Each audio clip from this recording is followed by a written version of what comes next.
Hey hi hello guys, welcome to RD life style. நேற்று Sunday எடுத்த vlog தான் இது. காலையில் டிஃபன் முடிச்சுட்டு கொஞ்சம் ஹெட்டேக்காக இருக்குன்னு ரெஸ்ட் எடுத்துக்கிட்டேன். 12:20 போல் ஹஸ்பண்ட் தான் எழுப்பி விட்டு காஃபி போட்டு கொடுத்தாங்க. குடிச்சிட்டே இருக்கும்போது மூவி ஒன்று போட்டிருந்தாங்க. சரி, அதை கொஞ்சம் நேரம் பார்க்கலாமேன்னு உட்காந்துருந்தேன். ஸ்டார்டிங்கில் இந்த மாதிரி வீடியோ வந்ததுன்னா மூவி நல்லா இருக்கும்னு இன்ட்ரெஸ்டிங்காக உட்காந்து மூவி பார்க்க ஆரம்பிச்சிருவேன். இந்த மூவியோட பேர் பல்டி. ஸோ பார்த்துக்கிட்டே இருக்கும்போது சமைக்கலாம், லஞ்சு ரெடி பண்ணலான்னு சொல்லிட்டு போனேன் கிச்சனுக்குள்ளே. ஃபிஷ் வாங்கிட்டு வந்திருந்தாங்க. சண்டே நான்வெஜ் இல்லாமல் எப்படி, சரி வாஷ் பண்ணலான்னு போனால் சிங்கில் நிறைய பாத்திரம் இருந்தது. அதை எல்லாத்தையும் க்ளீன் பண்ணி வச்சதுக்கப்புறம் தான் ஃபிஷ்ஷை க்ளீன் பண்ண முடியும். ஆஃப்டர் மேரேஜ் நமக்காக வெயிட் பண்ணுறது இந்த பாத்திரமும் ஊற வச்ச துணியும் மற்ற வேலைகளும் தான். சரி, இதுக்கு மேலே வெயிட் பண்ண வைக்க வேணான்னு சொல்லிட்டு க்ளீன் பண்ண ஆரம்பிச்சிட்டேன்.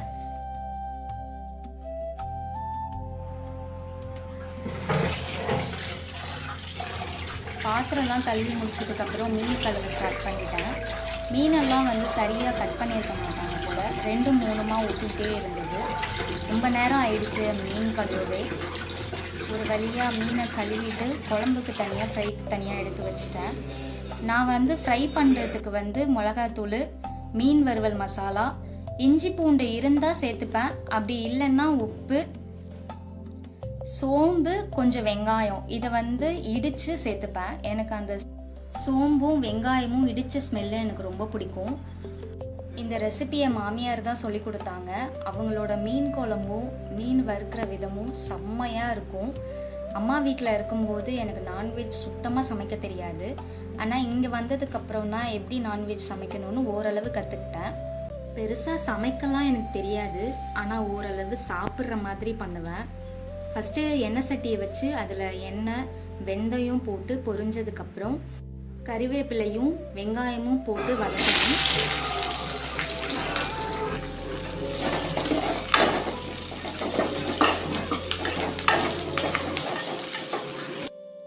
அது வதங்குற கேப்பில் பால் வாங்கலான்னு போயிட்டு வந்தேன். பேருக்கு தாங்க அது பால், ஆனால் தண்ணி தான் அது. அதுக்கப்புறம் தக்காளி போட்டு தக்காளியும் வதக்கிட்டு ஊற வச்சுருந்த புளி சேர்த்ததுக்கப்புறம் இன்னும் கொஞ்சம் தண்ணி ஊற்றி மிளகாத்தூள், மீன் வறுவல் மசாலா, மல்லித்தூள் ஆட் பண்ணி கொதிக்க வச்சுட்டு போயிட்டேன். கொதிக்கிற கேப்பில் நானும் படம் பார்க்க ஆரம்பிச்சிட்டேன். ஒரு 1/4 மணி நேரம் கழித்து பார்த்தா குழம்பு நல்லா கொதிச்சிட்டு இருந்தது. வீடே நல்ல ஸ்மெல்லாக இருந்தது. மாங்காவும் தேங்காவையும் சேர்த்து கொதிக்க வச்சிட்டேன். தேங்காய் ஊற்றும் போதே மீனை போட்டிருந்தா மீன் கரைஞ்சிரும்னு சொல்லுவாங்க. அதனால 5 மினிட்ஸ்க்கு அப்புறம் தான் மீன் போட்டேன். மீன் போட்டதை என்னால் வீடியோ எடுக்க முடியல. மீன் போட்டதுக்கப்புறம் ஒரு 5 மினிட்ஸ் கழித்து குழம்ப இறக்கியாச்சு. அதுக்கப்புறம் மீன் வறுக்க ஆரம்பிச்சிட்டேன்.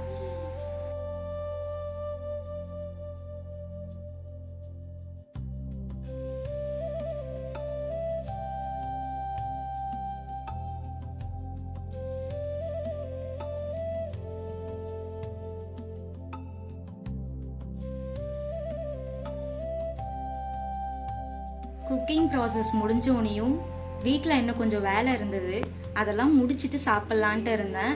ஆனால் மீன் வறுவலை பார்த்தோன்னே உடனே பசிக்க ஆரம்பிச்சிருச்சு. சரி, எல்லாத்தையும் தூக்கி போட்டுட்டு ஃபஸ்ட்டு சாப்பிட்டதுக்கப்புறம் மற்ற வேலையை அப்புறம் பார்த்துக்கலான்னு உட்காந்தாச்சு.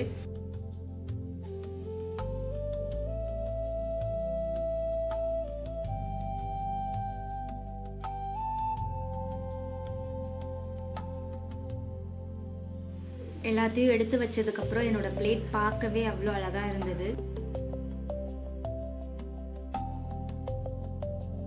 நல்லா சாப்பிட்டுட்டு கொஞ்சம் நேரம் ரெஸ்ட் எடுத்தேன். திரும்ப ஒரு மூவி போட்டாங்க. அந்த மூவியை பார்த்துட்டு இருக்கும்போது தான் ஞாபகம் வந்தது, இன்னைக்கு கொஞ்சம் வெளில போகிற வேலை இருந்தது. டீ குடிச்சிட்டு போகலான்னு வீட்டிலே டீ போட ஸ்டார்ட் பண்ணிட்டேன்.